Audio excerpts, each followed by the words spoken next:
We lost Chris.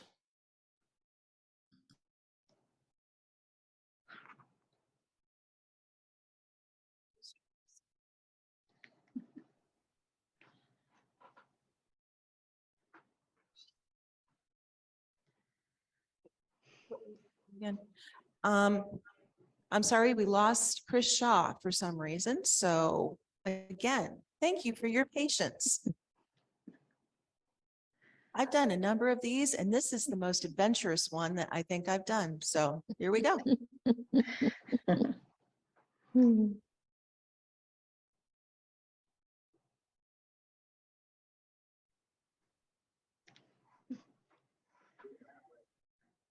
Can we let him jump in later and miss a question? I was going to retype the questions in the chat so everybody could see what the question is. Please don't do that. That's Okay. DATV asks you not to do that, please. Okay.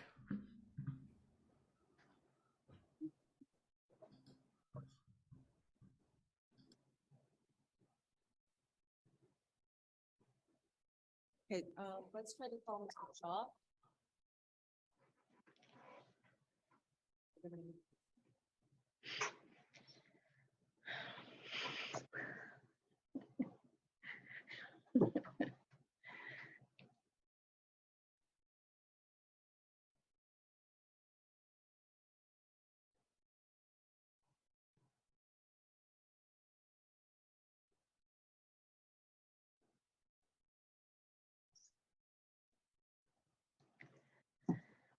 Here comes Chris. There he is. The gang's all here. Okay, Hey. Chris, you're good to go. Yes, I had to connect to Okay. my phone. I don't know what happened there.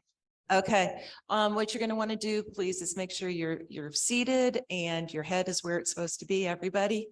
Do you have a spot to plant yourself, Mr. Shaw? Yeah, I think so. okay, very good. Is it possible to move your camera down a little bit because we're looking up at you? How's that? That's much better, thank you. That's much better. We want y'all looking just amazing, right? We'll fix it in editing.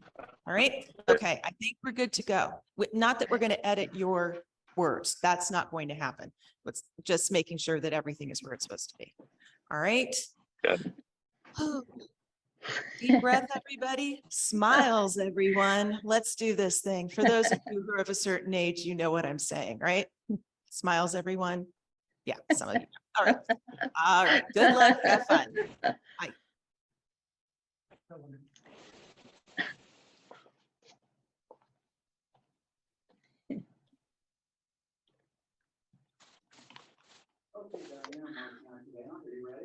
Yes. In 5, 4, 3, 2, 1. Hello, I'm Diane Herman, and I'm a member of the League of Women Voters of the Greater Dayton area. And I'm here today with the candidates who are running for Dayton City Commissioner.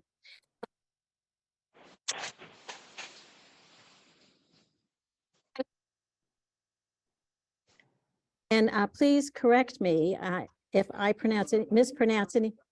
Yes. Okay.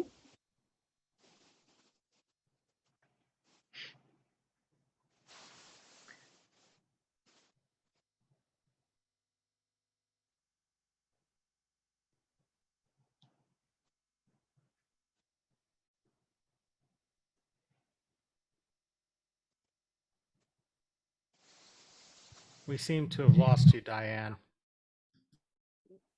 Have you lost me now? You're barely there.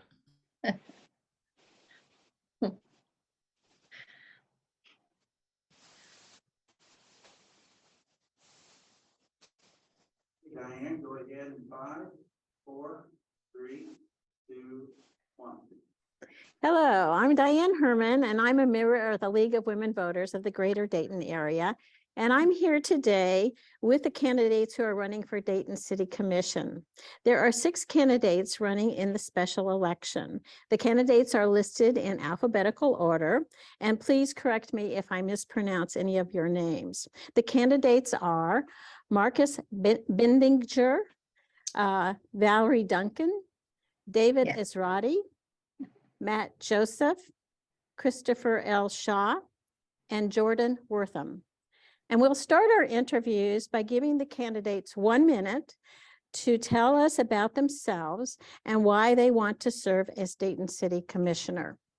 We're going to start with Marcus Benninger, and he's going to go first to tell us why he wants to serve on the Dayton City Commission. Thank you. It is Bettinger, so I'm Marcus Bettinger, of course, and I'm born and raised in Dayton. I'm 34 years old. My father was an IUECWA union worker at GM and then Delphi. My mom was a church secretary. I'm a proud parent myself now, and I'm actually on daddy duty, so I have some guardrails in place, but if you see a kid, please forgive me now. And I'm running for city commission because I do love this city. I've lived here most of my life. I do things around the city all the time. I'm downtown a lot. I'm around the city and other places doing things. But I live in Roosevelt. And when you live in the West and the East Side, you see problems in the community that still need addressed. And so I'm running for city commission to address some of those problems that I see every day and that many Daytonians see every day. And I think I have that in common with a lot of people in this city. And I think we'll share those commonalities, and it gets some people motivated to vote. Thank you. Valerie Duncan, please tell us why you want to serve as Dayton City Commissioner. Well, my name's Valerie Duncan. I'm from a labor blue collar family. Was raised here in Dayton, went to the high schools, graduated from Wright State University, and I've been around to the different neighborhood association and business meetings. I see a lot of frustration, a lot of anger, a lot of disappointment of the residents of Dayton. We have a lot of blight in our neighborhoods. It has not been addressed adequately. We have a lot of problems with our roads, our surfaces, and also our water is tainted. We need to do something about that. So I want to roll up my sleeves and serve the residents and the community of Dayton. Please support me in my campaign. Thank you very much. David Israedi, why do you want to serve as Dayton City Commissioner? I want to serve as Dayton City Commissioner because I don't work for a demolition company, a developer, or a landfill operator. Those are the people who've been making money in the city of Dayton for the last 50 years. We've been amazingly successful at tearing down our city and not very good at building it up unless you're downtown. This is a pivotal election because finally we can break the hold of the secret society or the monarchy of Montgomery County, which has been running our city from a back room. We could have 3 votes on the commission that are independent thinkers, one of whom, myself, who actually has creative ideas and solutions to move this city forward. I have seen that happen in the South Park neighborhood where I bought a house in 1986 for $14,500. Houses on my block now go in the $200,000 range. I want to do that for all of Dayton. Thank you very much. And Matt Joseph, why do you want to serve as Dayton City Commissioner? Good morning. First of all, thank you for hosting this forum. It's important the voters hear our voices, and we really appreciate the role of the league in putting this together. I'd like to be a city commissioner. Again, I'm a sitting city commissioner. I'd like to be elected again because there's a lot of work to be done. We've come through some tough times over these last few decades, and things are starting to get better. I really want to be part of those solutions and continue to innovate and find better ways to do things to help our citizens. Thank you. Thank you. And Christopher Shaw, why do you want to serve as Dayton City Commissioner? Yes, good morning, and thank you. Thank you too for hosting this event, League of Women Voters. I want to continue to be a Dayton City Commissioner because I believe in this city. I'm a small business owner and a business that has been in business in Dayton for 113 years. And to see the city continue to grow. We have an awful lot of work developing this community, strengthening, yes, downtown, but it's downtown that drives the development for the rest of our city. And we're starting to see a lot of that into the core neighborhood. I want to continue to make that happen. We've brought a lot of good development opportunities. We've done a lot in terms of workforce. We've done a lot in forms of safety and police reform. We do that, continue to lead. And ask you for your vote. Thank you. And Jordan Wortham, why do you want to serve as Dayton City Commissioner? I wanted to start off and say thank you for having us here so the voters can hear us. I'm Jordan Wortham. I'm born and raised in West Dayton. I lived in West Dayton 25 years of my life. I'm the son of a Dayton police officer. My dad was a part of the Black FOP back in the day, and I admired my dad and his service. He had such a rapport as a homicide detective, citizens he served. I idolized that. I wanted to be a part of that, so I became a Dayton police officer and served for 7 years. The city wants, it's simple, they want to fight the blight. They want more transparency. They don't want bickering and arguing between the Democrat Party 3-seat and 2-seat and all the political nonsense. They want a collaboration of 5-seat commissioners. I'm here and I'm an example of my son. And, you know, my son's 5. When he grows up, I want him to look at his dad like his dad actually was a fighter and stood up for principle in the community. And so I'm here and I hope you check me out, jordanfordayton.com. Thank you. Okay, I'm going to ask each candidate the same questions. Each candidate will have 2 minutes to speak to each question. There are 3 questions, and then I will move on to the next candidate and give them also 2 minutes to respond. And we'll start with Valerie Duncan. And our first question is, what decisions made by the Dayton City Commission in the past 4 years did you not support? Okay, well, there's several, but one of them that is affecting all the neighborhoods throughout the whole city of Dayton is not adequately funding our housing inspection division. We used to have 36 housing inspectors. Now we're down to, we were down last year just only 2. And that's not, you know, there's no code enforcement. So there's trash all over the place, rundown houses, empty boarded houses, dilapidated houses, burnt piles where there's been fire damage and there's just piles of debris on the ground, attracting rats and rodents and other animals and trash. There's burnt down structures that haven't been demolished.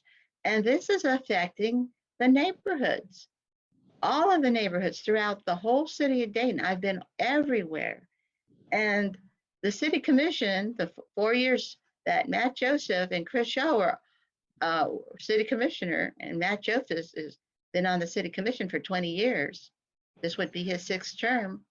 What have they done about it? It was under their watch.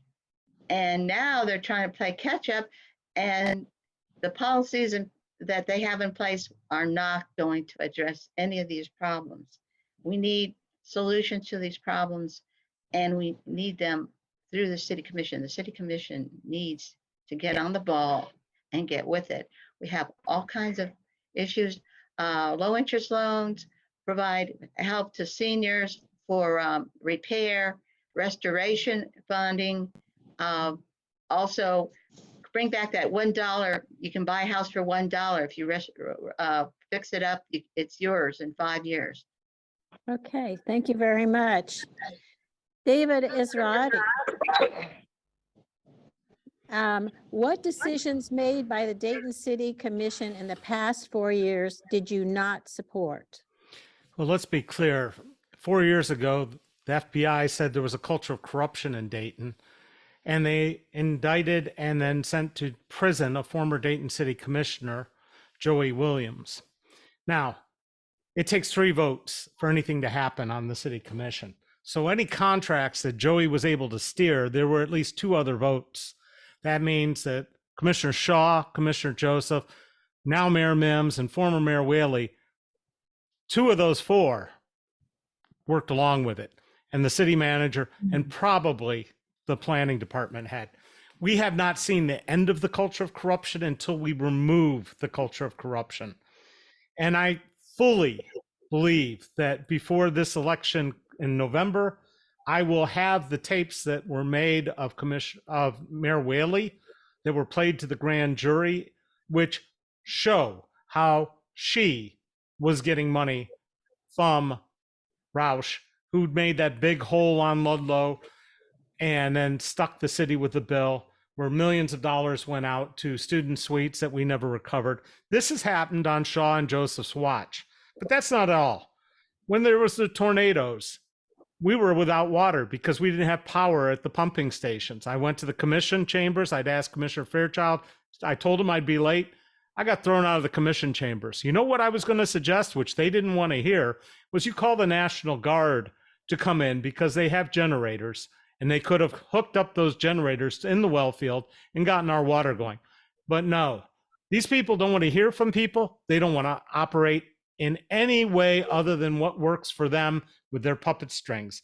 And last but not least, we continue to waste our money tearing down our city Mr. Rodney, when I it want to doesn't remind you solve the that we need to problems. Answer the question. I am answering the question. There's 3 things. The culture of corruption hasn't been dealt with, the tornado response fail, and the continued demolition, which hasn't worked for 30 years, and they still do it again. It's very clear. Thank you. Matt Joseph, what decisions made by the Dayton City Commission in the past 4 years did you not support? I think that before I answer that, I would like to answer a couple of things that have been said. One specific thing that we've done regarding housing Direct is your that, answer to the question, not to the other candidates. Thank you. all right. I think that the question is, what could we have done better? Since I already served on commission, I was part of those decisions. And the truth is, there's a lot of work to be done. There's no doubt about it. We have a plan now to tear down 1,100 more houses. If we could have done that quicker, we would have. If we could have anticipated the difficulties that would take place, we would have done police reform earlier. Of course, it's easy to say with 2020 vision, it's hindsight, right? So I think that there are things that I wish we could have done better, but because of resource constraints and other reasons, it didn't happen. Thank you. Thank you. And Christopher Shaw, what decisions made by the Dayton City Commission in the past 4 years did you not support? Right. Well, since similar to what Commissioner Joseph said, I supported every decision that we voted for. So can we do things better? Yes. Can we do more? Absolutely. And we continue to do this work. It took our community several decades to get in the situation that I found it when I first got elected. So it's going to take some time, but I think we're on the right path. We've been making some terrific inroads. We do blight removal in this community because that's what the citizens want. That's what they tell us that they want time after time. And that's what we are going to do. We are preparing our neighborhoods to become much more attractive, incent development in those neighborhoods. The issue is that we need more folks to move back to the city of Dayton, and we're starting to see the decline in population stabilize. And it's because of the work that we've done in downtown and other parts of the community. I think you'd have to be blind to say that there haven't been significant movement in the right direction in our neighborhoods. And we're going to continue to do that work.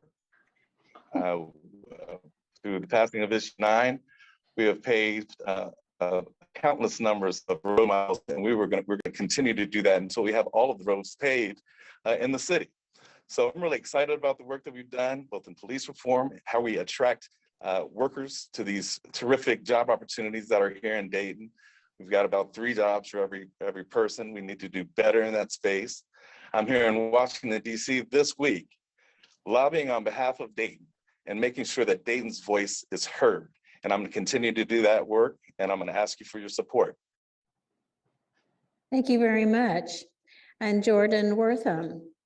Uh, What decisions made by the Dayton City Commission in the past 4 years did you not support? Thank you. There's numerous things that he passed that I don't agree with, and I don't want to go into too much detail on too many line items that the current commissioners pass. For example, the emergency orders, I think, are just abused. The city manager and certain city commissioners are sneaking through things that the public can't see. It's like they wait to the last moment, and you have a few days, they pass it. For example, the last debacle for the annual budget, the emergency order, there was no collaboration between certain commissioners with Commissioner Turnsloss and Commissioner Fairchild. You could see the bickering back and forth. Certain commissioners calling other commissioners, their name calling, they're acousting each other. Then they're just mislabeling what actually is occurring. We need a team effort. There's obviously certain commissioners not wanting to work together. And that's just a shame. The last emergency order with the youth getting the $1 million is like peanuts, and it's like a spigot in a bucket. I think our youth is our future. To just approve 1 million. During the debate, the mayor wanted to pass a budget, and then one commissioner said, "What are we even voting on?" And it was just a bunch of political nonsense. The community wants better. They want more transparency, more accountability. To run a fiscal budget for any business or operation, you should be doing that weekly and bi-monthly. And the commissioner here said he agreed to everything. So in his opinion, everything is perfect. But I think you're listening to this forum because you know everything isn't perfect and you want better. Thank you. Thank you. And Marcus Benninger, what decisions made by the Dayton City Commission in the past 4 years did you not support? Thank you. We'll get it right by the end of the forum. It's Bettinger. Bettinger, okay. I'll get it eventually. Yeah, it's okay. It's news to me that I'm blind, but I see a lot of problems in this community. But I was just at the City Commission meeting recently speaking against the expansion of police surveillance technology. And I think a lot of people are confused about my disapproval of that vote. And it's not because I am against public safety or I'm against police. I think our police have a job to do. I agree with their mission, absolutely. But when we're talking about giving the police expanded powers, we need to have a more holistic conversation about what that means. And so I was talking about guardrails for people and being transparent about how this technology will be used. And I think the commission put in place some of that, and we found out in that process that it doesn't really have teeth. And so when the police are bringing back impact reports that don't really explore the impact of already vulnerable committees, and the commission is yet expanding their capabilities in this community, I think we need to have a different discussion, particularly when, and I know this is a state trial and we're not putting up any money right now, but we have approved it for continued use. And so we will be talking about the bill eventually. And that's a shame because we have a fire station closed right now and houses catching on fire about every 2 to 3 days at this point. And so when we're talking about public safety, it needs to be a fuller conversation about how these resources are being allocated. And so if you ask me what I disagreed with in the past 4 years, just one clear example is the expansion of that Fusus technology. It's downtown now, but we know where it's going. We know it's heading past this prologue with policing. And so we know how that's going to turn out. And the police tried to play fast and loose with what that impact would be. And I think that's a real shame. Thank you very much. Thank you. David Ezrati. The second question, propose a policy or program for the city of Dayton that has not been tried before. Well, I'm going to tell you flat out, it's been tried because we have a free bus on my side of town where people are wealthy and everybody else has to pay to get on the bus. If we want to reverse poverty, the fares that are collected from the fare box are less than 9% of RTA's budget.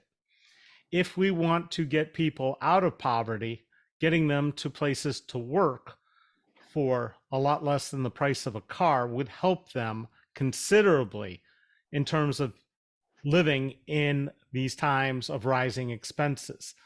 I think it would be a lot more beneficial to do that than to give $178,000 to a guy to start a chicken joint on North Main Street.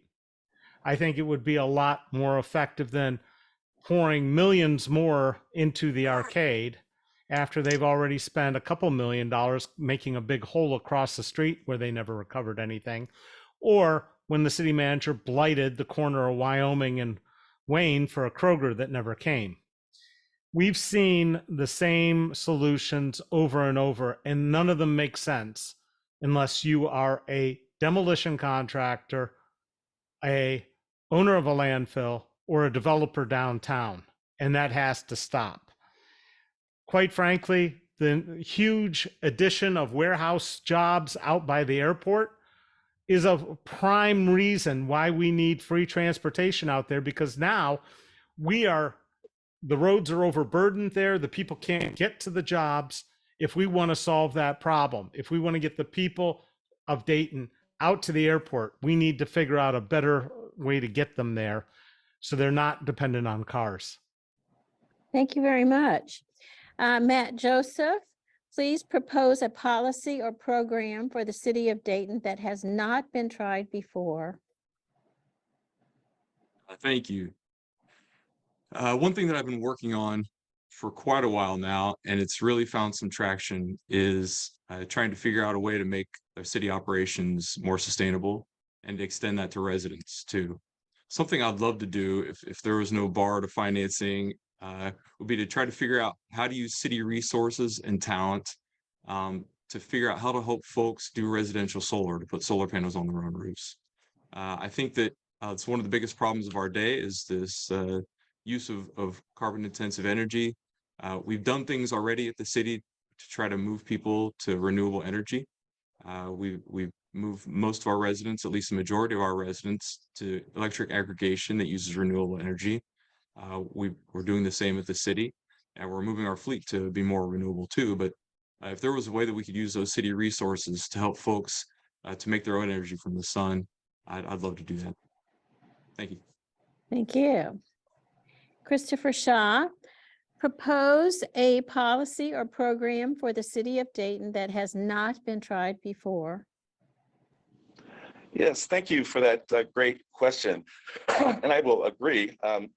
Transportation is a big part of that. We should be doing everything that we can do to strengthen our transportation infrastructure, because what we're finding out is that transportation, what I know is that transportation is freedom. Freedom to connect with healthcare, freedom to connect with jobs, with education. So I am on the Transportation and Infrastructure Committee with the National League of Cities, and I've been working to strengthen those pipelines. Also, passenger rail. If we are able to implement 3C&D, it could be transformational to the city of Dayton in terms of that transportation connectivity, but also as an economic development driver. When you have a rail station in your community, it expands in every direction by 7-9 blocks. So that can be a game changer for our community. And that's why I'm doing the work here this week at the National League of Cities Conference to strengthen those pipelines, lobbying our congressional delegation, connecting with others in our region to have one unified voice to provide these great economic development. I agree, we should be able to connect in a meaningful way with the RTA and having opportunities to connect out at the airport with these great economic development drivers that we have out. But to tell you the truth, we've been studying that. Hasn't been a whole lot of, well, I should say enough synergy. Let's keep trying because once again, transportation is freedom. Thank you very much. Thank you. And Jordan Wortham, propose a policy or program for the city of Dayton that has not been tried before.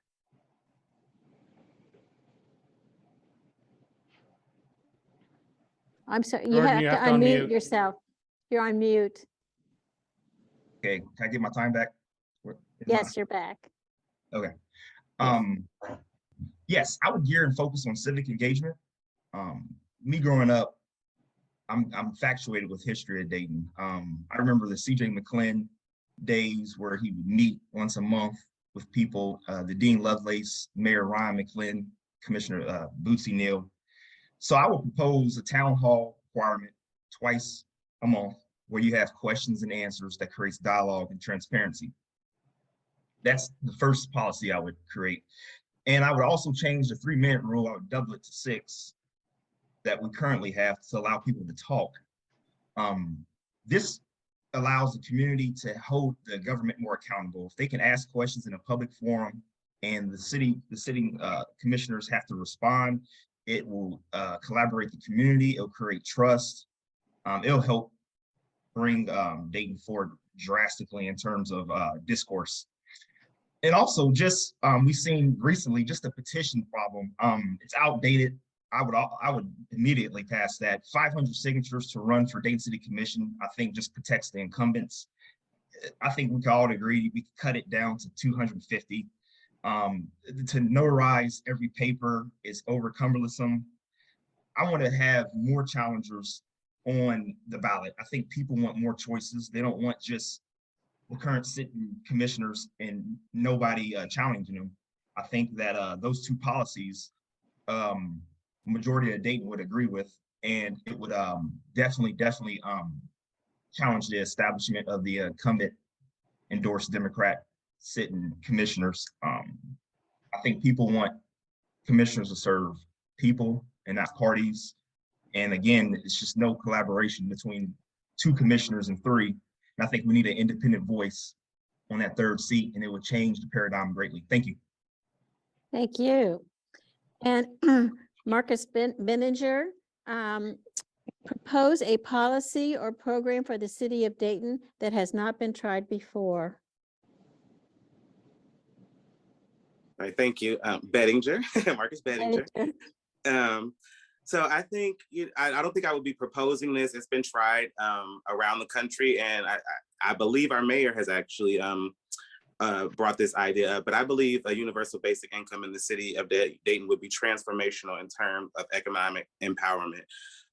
Dayton lost a lot of jobs a long time ago, and to Commissioner Shaw's point, we have a lot of new jobs in this city that are hard to access, whether it's education or transportation. And so, we have some challenges in terms of filling those jobs. At the same time, what we know is that a job is not always a key to economic freedom. It is a huge ladder, but it's still a challenge when we're talking about actual incomes. And so this city has a problem with people working multiple jobs and people not making enough in the jobs that they do have. And so I think exploring a basic income for this city could be transformational in terms of the money people have to spend and invest here while they're here in Dayton. And I think that's really important. It's one thing to live in Dayton. It's another to thrive here and to be a part of the growth and the rehabilitation of this city. And so I think that's just one policy that, like I said, I wouldn't be proposing, but I would happily support because I know what it can do. We've seen it in study after study and in test case after test case across the country and other places around the world. And I think that's a really good idea for the challenges that Dayton faces, specifically in terms of economic empowerment. Thank you. Thank you. And Valerie Duncan, propose a policy or program for the city of Dayton that has not been tried before. Well, there's several. Dayton isn't a hub. It's actually a regional center with our highways, 675, 75, 70, Route 4. And what we have not done is capture that transportation hub to collectively a comprehensive plan.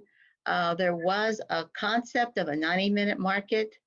Oh, you're able, a jobber, a manufacturer is able to reach within 90 minutes a market. That's why Amazon is located where it is, because that fleet that you see running all over the place is able to reach a market. But we don't have as a city of Dayton or as a region, a marketing development strategy to capture that momentum. And we had a concept back in the 80s. It was thought of, kicked around, but never a comprehensive regional plan to actually make it work. Another thing that we don't have is a regional safety and protection of our water resources. We're under a massive aquifer of the city of Dayton, and 9 counties share our water, share that aquifer. And the city of Dayton needs to be a leader to protect our water supply. Now, I've gone to several meetings. There's problems on Leo Street with the manufacturing, the leaking of the chemicals. It's in the groundwater. The airport, they've reached one of our wells that had to be shut off. Okay, There's a thank you valley very much. crest. And Thank you so very those are all some of the things that we need to do. A regional safety protection for water Thank and you. a 90-minute market. And Matt Joseph, the city of Dayton has one of the highest per unit rates of vacant and blighted properties compared to other cities in Ohio. What is your plan to address vacant properties and prevent blight? That's a good question. So it's like Commissioner Shaw said a few minutes ago, it took us a few decades to get into this problem. And it's going to take us a little while to get out, but we're working toward it. The first thing we're doing is we've allocated enough money over the next few years, $22 million, to knock down 1,100 of the worst houses that can't be rebuilt, houses that really are beyond saving, are safety, dangers to kids in the neighborhood, things that the neighbors have been asking for a long time. So the next few years, we're going to knock down 1,100 houses. At the same time, we're working to save the ones that are salvageable. We're going to spend, well, we already did. We gave Rebuilding Together, an organization that helps folks rebuild their houses and able to stay in them. We gave them $1.8 million. We're going to be able to repair over 100 homes in neighborhoods that are at tipping points, where a little bit of money, a little bit of repair is going to make a big difference in neighborhoods. We've awarded almost $1 million to Habitat for Humanity to do work where they traditionally build new, like infill houses, new houses. They're actually now renovating houses too, and we're very glad to see that in the city of Dayton. And on top of those things, we're also doing things to make neighborhoods more attractive, even outside just housing. So we're going to put in new sidewalks. We're going to make sure that brush is clear, trash is picked up. We've increased the mowing schedule already for vacant land and vacant housing. So we're prepared to do whatever it takes to clean up our neighborhoods and make them more attractive for people to move in. Thank you. Thank you. And Christopher Shaw, the city of Dayton has one of the highest per unit rates of vacant and blighted properties compared to other cities in Ohio. What is your plan to address vacant properties and prevent blight? Yes, that's absolutely true, and I agree with Commissioner Joseph and the information that he put forward about what we've been doing in that space. Blight removal is a huge part of that, but it's not the only part. It's really about being able to salvage a lot of these properties and to then make the neighborhood gateways much more attractive so that we could have folks that want to come in and take advantage of these great opportunities. And that's what they are. I've toured many of our most blighted neighborhoods, and the views of downtown, it's just fantastic. And I know that we can get back to where we once were.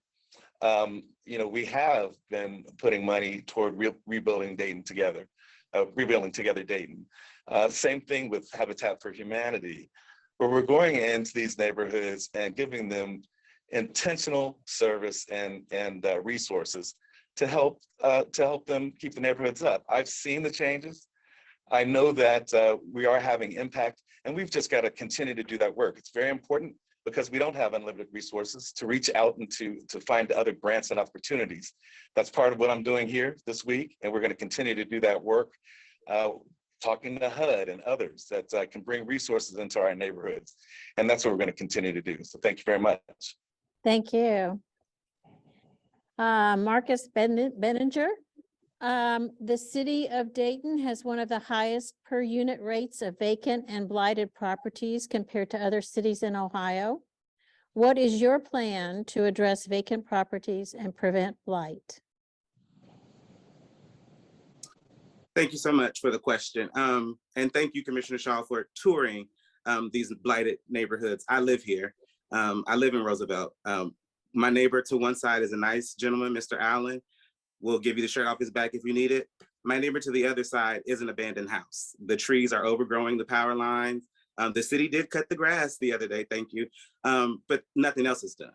In the wintertime, my neighbor, Mr. Allen, is terrified that we will lose power because frozen tree lines or frozen tree branches are hanging over our power lines. And I think it's the height of audacity to acknowledge that these problems are decades in the making, but not acknowledge your role. And you know, we have commissioners here that have been on the commission for a long time who could have addressed this. And yes, we're playing catch up. And I think it's about priorities. And earlier we heard that downtown Dayton drives the development for the rest of the city, but it doesn't have to. I think that's, you know, one set of priorities, but another set of priorities, mine, would say we can take care of our neighborhoods and make them attractive before we throw a bunch of money into downtown Dayton, because people live here and have to walk on these sidewalks and have to look at these trees and have to walk down these dark alleys. So it's important to do it because these are our neighbors and these are Dayton residents who deserve communities that they are proud to live in.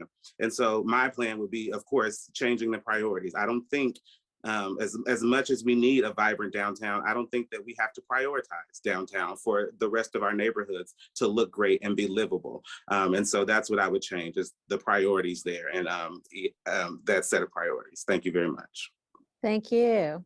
And Valerie Duncan, the city of Dayton has one of the highest per unit rates of vacant and blighted properties compared to other cities in Ohio. What is your plan to address vacant properties and prevent blight? Well, thank you for that question.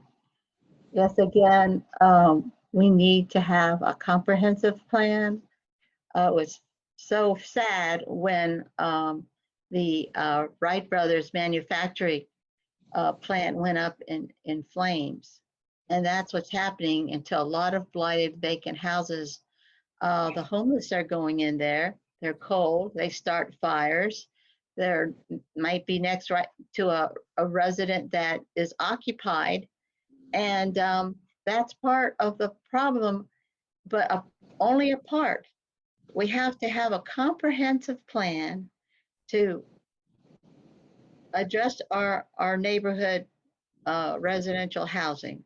Yes, demolition is one of the answers, but right now, the way the policy for the city commission, this present city commission, Chris Shaw and Matt Joseph have approved the policies that are in place right now. We will not get to all of the blighted parts of our housing stock.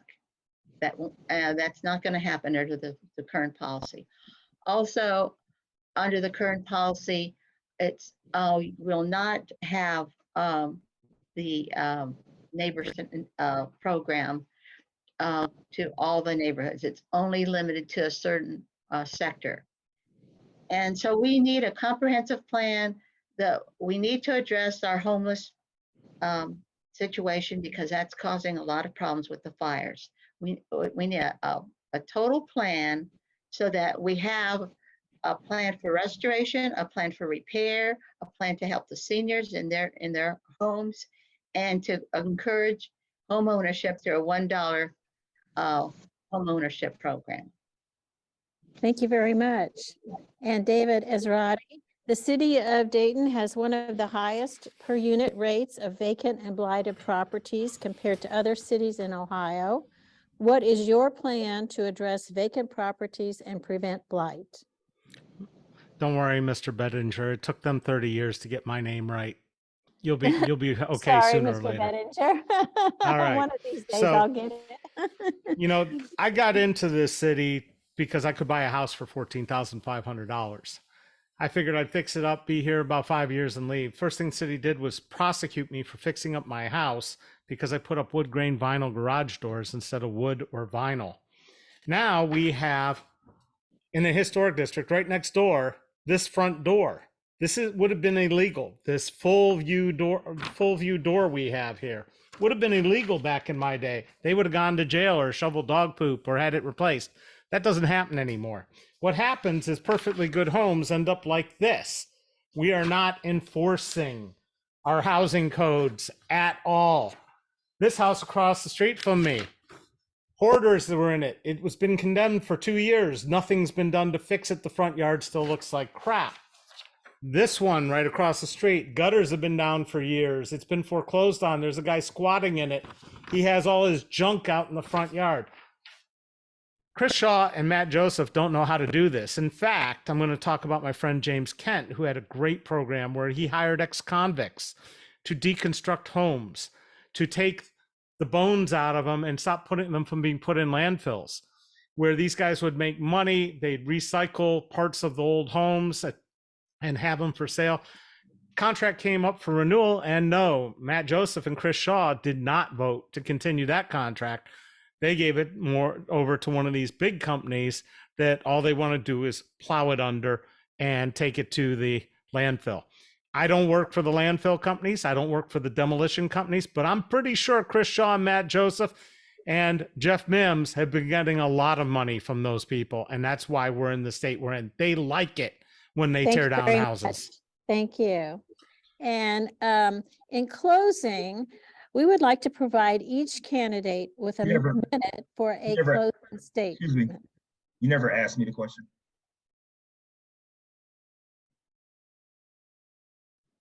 The question on the Blighted homes. Yeah. Yeah, you skipped me.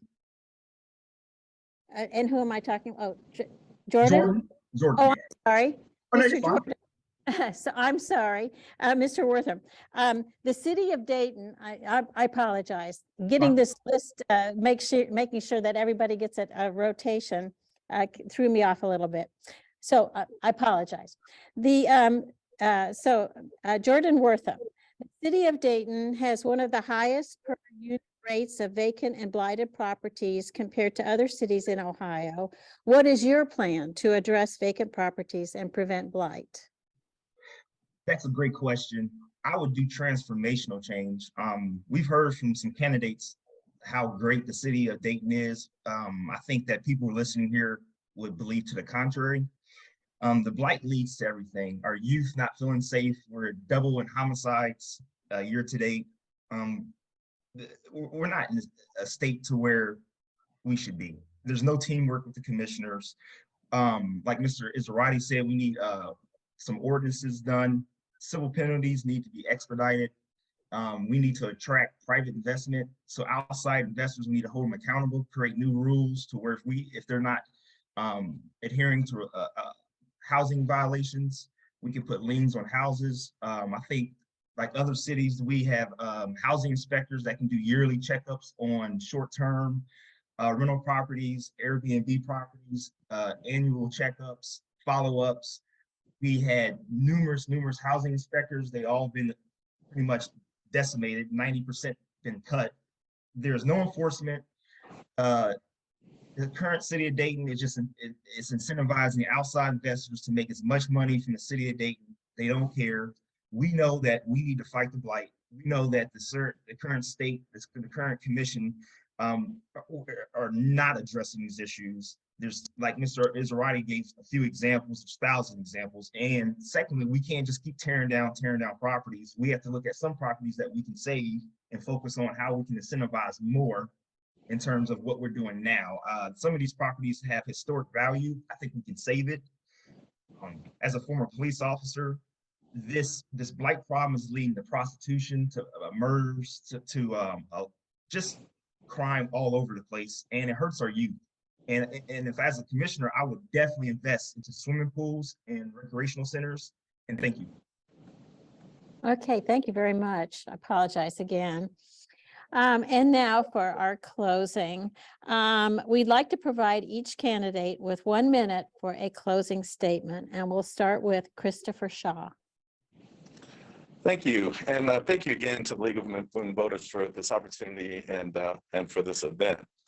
I'm proud to be a Dayton City Commissioner, and I hope to have the opportunity to continue to do this important work. No, things are not perfect in Dayton, but we are moving in the right direction, and we are being intentional about addressing those systemic problems that have affected communities like ours across this nation.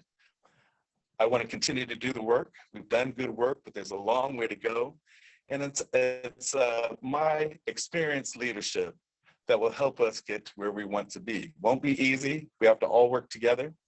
And I know that at the end of the day, we're going to be much stronger and much more connected than we've ever been. I know that folks are attracted to this region. They're looking at Dayton. There are conversations across this country about this very hot market, Dayton, Ohio, and I want to continue to serve. And I ask you for your vote. Thank you very much. And Jordan Wortham, please provide us with a 1 minute closing statement. Yes, in closing, I would like to say neighborhood advancement is key. Ordinances fighting the blight is huge. Secondly, our youth. As a former Dayton police officer, I understand how youth is the future. They don't have anything to do. We need recreational centers.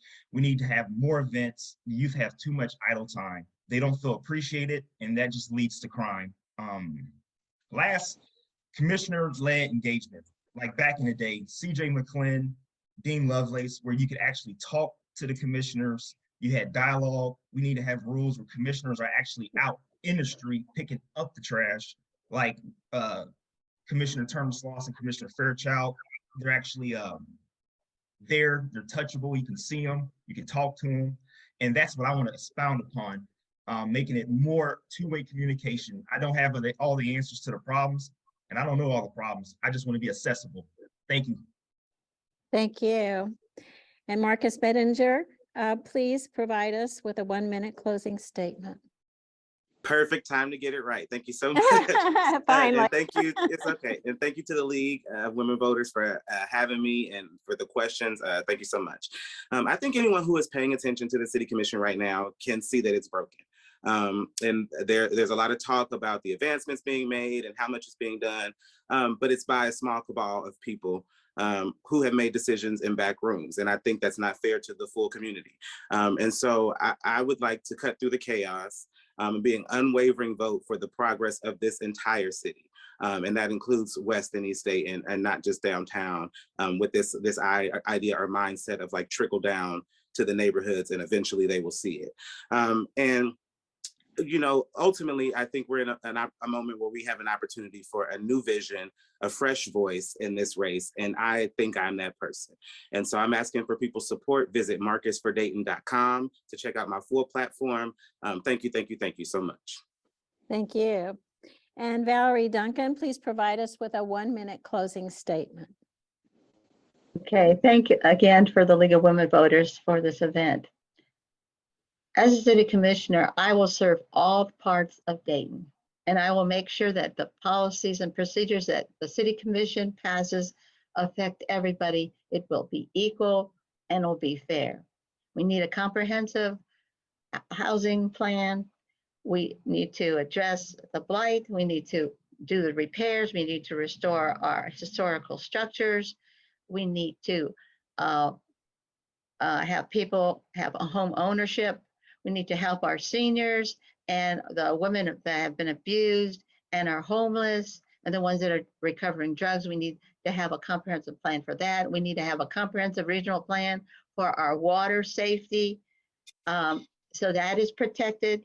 And we need to have a comprehensive youth plan. So I hope I can get your vote May 2nd.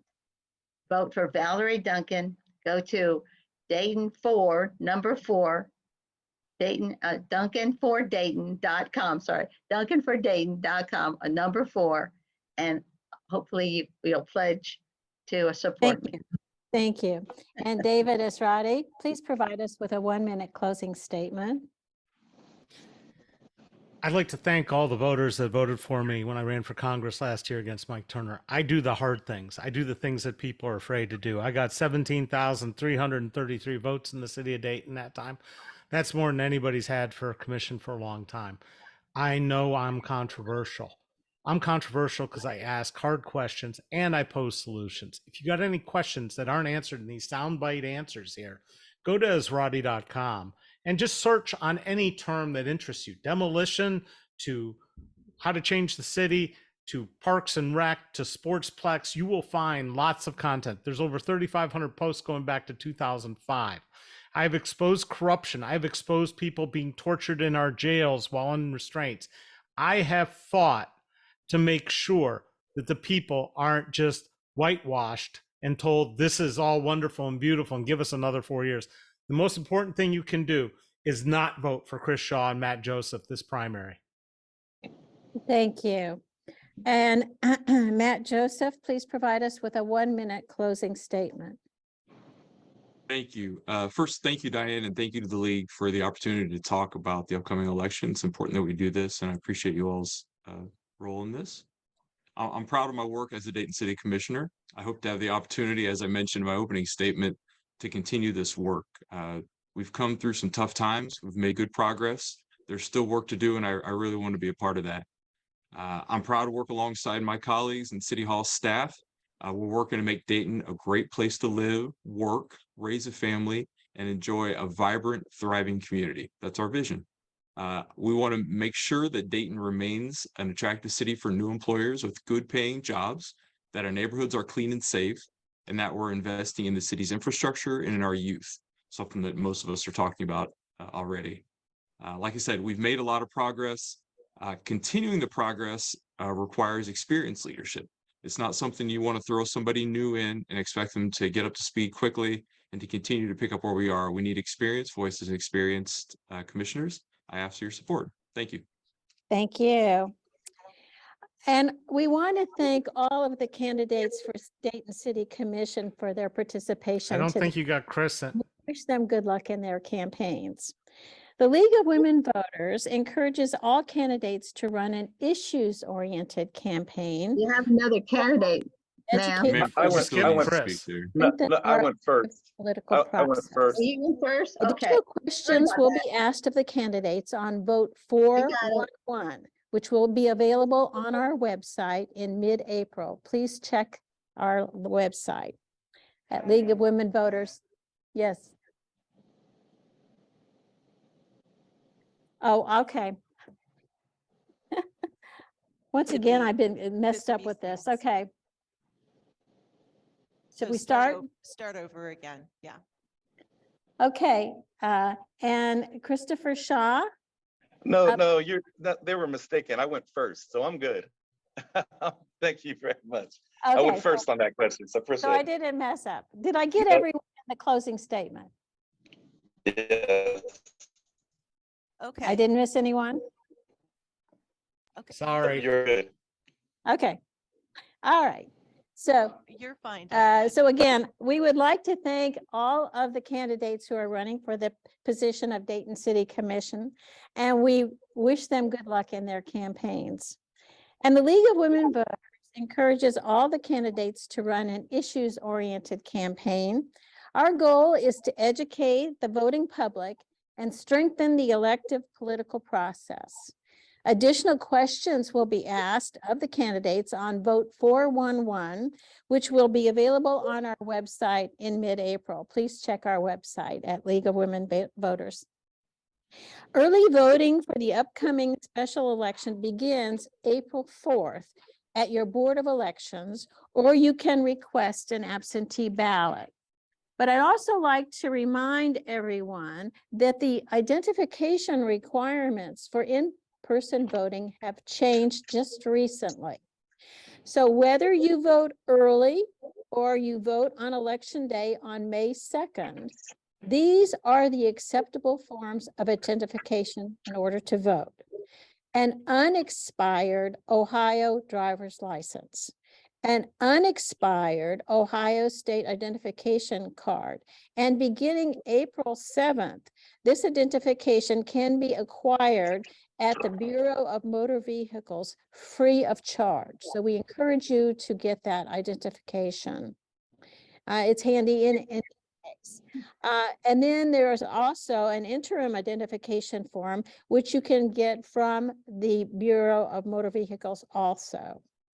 A U.S. passport or passport card is also acceptable identification to vote.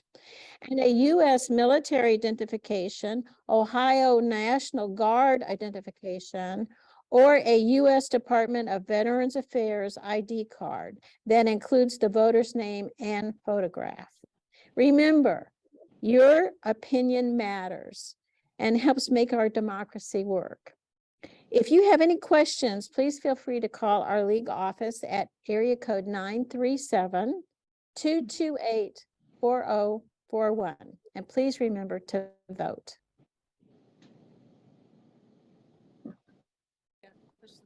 Am I ready? Hi, thank you so much.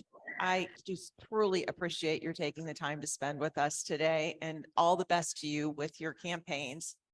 And I wanted to let you know too, that when there were little glitches in between, we won't be taking out any of the words that you said, but any interruptions will be edited. So it will be smooth. It will flow a little bit more smoothly. And again, this should be starting to air on DATV next week. Okay. Thank you. Starts next week. So if you have any questions, if you need anything between now and then, please give us a call. We're happy to help in any way we can. And all the best to you. Thank you. Please spell my name right in your printed publication this time. I've got that one. I'm on Thank you. top of that. I saw that before, and I've made sure and we will pronounce your name correctly, Mr. Bettinger. Did I get it? Yes. Yay me. Okay. And Esrati is Esrati. I've got Affirmative. that one. So we're on. Right. We're good. Well, thanks, League, for all your help encouraging voters to go to the polls and know the issues. Really appreciate we your work. appreciate all of you. This is a hard thing to do. So I applaud all of you for getting out there and running for office. It's just, thank you. We appreciate it. Good luck to you all. Thank you. Thank Thank you. you. Thank Bye. you. Thank you. Make sure you